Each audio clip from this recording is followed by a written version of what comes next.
GeM தொலைக்காட்சி நேயர்களுக்கு வணக்கம். கர்த்தருடைய நாமத்திற்கு மகிமை உண்டாவதாக.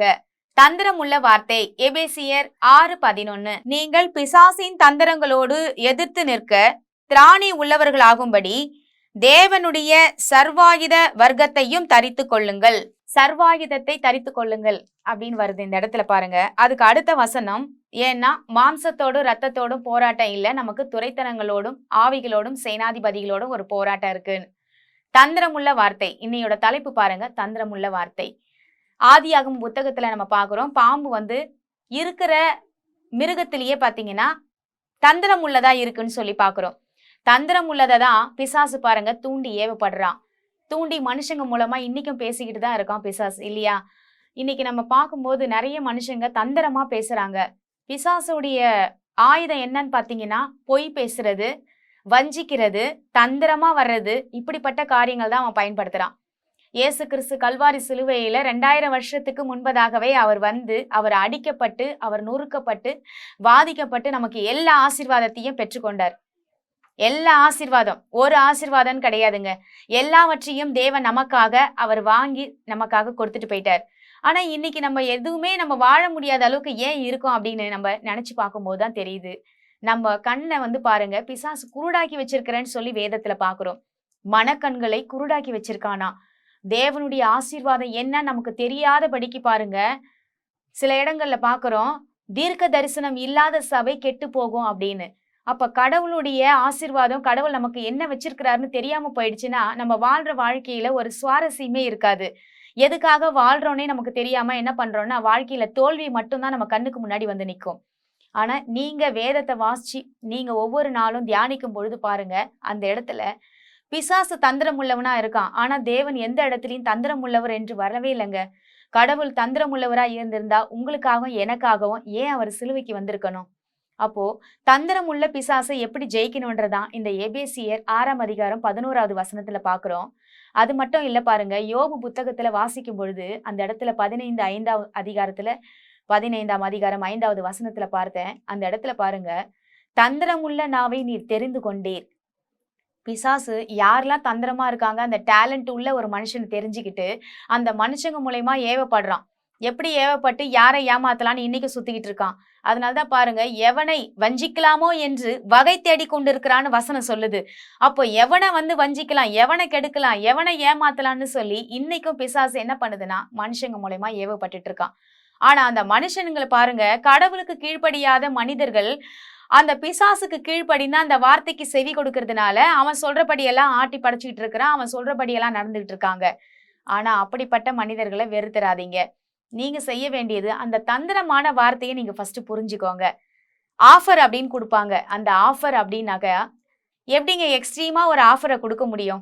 அந்த எக்ஸ்ட்ரீமான ஆஃபரை கொடுக்குறான் அப்படின்னா அந்த இடத்துல தந்திரம் இருக்கு. இன்னைக்கு நிறைய கம்பெனிங்க பாருங்க மூடப்பட்டிருக்கு. நிறைய பாருங்க, என்ன கம்பெனி மூடி இருக்கு அப்படின்னு சொன்னாக்கா இன்வெஸ்ட்மெண்ட் பண்ற கம்பெனிங்க மூடி இருக்கு. அப்போ தந்திரமா பேசி பல மக்கள், ஏழை மக்கள் இடத்துல இருந்து பாருங்க பொருட்களையும் பணங்களையும் வாங்கி அந்த இடத்துல இன்வெஸ்ட்மெண்ட்ல போடுறோம், நீங்க நல்லா வாழலாம், நீங்க உங்களுக்கு நல்ல ஷேர் கொடுக்குறோம்னு சொல்லி எல்லாரையும் வஞ்சிக்கிற மாதிரி ஒரு வார்த்தையை சொல்லி கவர் பண்ணி பாருங்க பணத்தை வாங்கிடுறாங்க. வாங்கிட்டு பிசினஸ் லாஸ் ஆயிடுச்சு, எங்களுக்கு எதுவுமே முடியலன்னு சொல்லி ஒரு எல்லோ நோட்டீஸை கொடுத்துட்டு என்ன செய்யறாங்கன்னா கம்பெனிகளை மூடிட்டு அவங்க சுகபோகமா வாழ்றதுக்கான அத்தனை முயற்சியுமே பண்ணிட்டு இருக்கான். இது கடைசி காலத்துல பிசாசு வஞ்சித்து கொண்டு இருக்கிற ஒரு காலகட்டத்துல நம்ம வாழ்றோம். அப்போ இன்னைக்கு இருக்கிற இந்த நேரத்துல நம்ம யோசிச்சு பார்க்க வேண்டியது, தந்திரமா யாராவது உங்ககிட்ட பேசினா முதலாவது நீங்க எச்சரிக்கையா இருக்கணும். இங்க நம்ம பார்க்கும்போது சர்வாயுதத்தை நம்ம தரித்து கொள்ளணுமா, சத்தியம் என்னும் மார்க்க வசத்தை நம்ம தரித்து கொள்ளணும்லாம் வருது. அப்போ சத்தியத்தை நீங்க அறிஞ்சு கொள்ளும் பொழுது தேவன் உங்களுக்குள்ள இருப்பாரு. தேவன் பேசுகிற சத்தம் கேட்கும். தேவன் உங்களுக்கு உணர்த்துவார், இது சரி இது சரியில்லைன்னு சொல்லுவாரு. அப்போ சில விஷயங்கள்ல தவிர்க்கக்கூடியதை நம்மளால தவிர்க்க முடியுங்க. ஆவியானவர் உங்ககிட்ட பேசுவார், நிச்சயமா பேசுவார். நீங்க சத்தியத்தை தினமும் எடுத்து நீங்க பாருங்க, இந்த வேதாகம புத்தகத்தை நீங்க தினமும் வாசிச்சு பாருங்க. கடவுள் உங்களுக்கு ஆலோசகரா இருந்து பேசுவாரு. சில இடங்கள்ல போகும்போது நான் சில மனுஷங்களை சந்திப்பேன். உங்களுக்கு உதாரணத்துக்காக நான் சொல்றேன். அப்போ நான் சந்திச்சு பாருங்க, ஒரு மனுஷங்கிட்ட பேசிட்டு இருக்கும்போது ஆவியானவர் உள்ள இருந்து சொல்லுவாரு, உனக்கு எல்லாமே உனக்கு இங்க நல்லா இருக்குமா, இது இது பர்ஃபெக்டான ஒரு இடம் அப்படின்னு சொல்லுவாங்க. இந்த இடத்துல வேலைக்கு ஜாயின் பண்ணலாமே, நீங்க இங்க போல அங்க போல நிறைய ஐடியா எல்லாம் கொடுப்பாங்க. அப்போ ஆவியானவர் எனக்கு சொல்லுவாரு, இவன் பேசுறதெல்லாம் போய் நீ நம்பிடாத, இவன் சொல்றதெல்லாம் போய் நீ நம்பிடாதன்னு எனக்கு உள்ள ஒரு சத்தம் கேட்கும். அப்பதான் எனக்கு தெரியும், பாருங்க மனுஷங்களை பார்த்தா அவ்வளோ அற்புதமா நல்ல ஒரு அழகான வார்த்தையில பேசுறத பார்த்தா அப்படி அவங்க சொல்றதெல்லாம் கேட்டுட்டு வாழ்ந்துடலாமான்னு இருக்கும். ஆனா அங்க கடவுள் பேசுற சத்தம் இல்லைன்னு வச்சுக்கோங்களேன், இங்கு எப்படி ஆதாமும் ஏவாளும் வஞ்சிக்கப்பட்டாங்களோ அப்படிதான் நம்ம நிலைமையும் கூட. அன்னைக்கு ஏதேன் தோட்டத்துல ஆதாமும் ஏவாளும் மட்டும்தான் இருந்தாங்க, பிசாசு வஞ்சிக்க முடிஞ்சது இல்லைங்களா? 2 பேர் தான் இருந்தாங்க, புருஷன் பொண்டாட்டி. இங்க வந்து பாருங்க, உலகத்துல இத்தனை மனுஷங்க இருக்காங்க. அதனால பாருங்க, அங்க வேற யாரையும் அனுப்ப முடியல. சர்ப்பமா வந்துட்டான் பிசாசு. சர்ப்பம் ரூபம் எடுத்து வந்து அவனுடைய வாயை வச்சு பேசிதான், வார்த்தை வச்சு பேசிதான் மாத்துறான். அதுவும் கடவுளுடைய வார்த்தை வச்சுதாங்க. கடவுள் உங்களுக்கு என்னெல்லாம் வாக்குத்தத்தம் கொடுத்திருக்கிறாரோ அது எல்லாம் திருப்பி பேசுவான். இது நடக்காது, இந்த வருஷத்துல முடியாது, உங்க வாழ்க்கை இப்படி ஆயிடும், கடவுள் சொன்னா எதுவுமே உன் வாழ்க்கையில நடக்காதுன்னு இல்லைங்க. நீங்க மறுத்து பேசணும். இல்ல, என் வாழ்க்கையில கடவுள் வச்ச பிளான் எல்லாமே நடக்கும். கர்த்தர் சொன்ன வாக்குத்தத்தங்களை கர்த்தர் நிறைவேற்ற அவர் வல்லமை உள்ளவராக இருக்கிறார். பிசாசுக்கு வல்லமை கிடையாதுங்க. ஆனா தேவனுக்கு, தேவாதி தேவனுக்கு வல்லமை உடையவர் அவர். அவர் மாட்சிமை உடையவர்.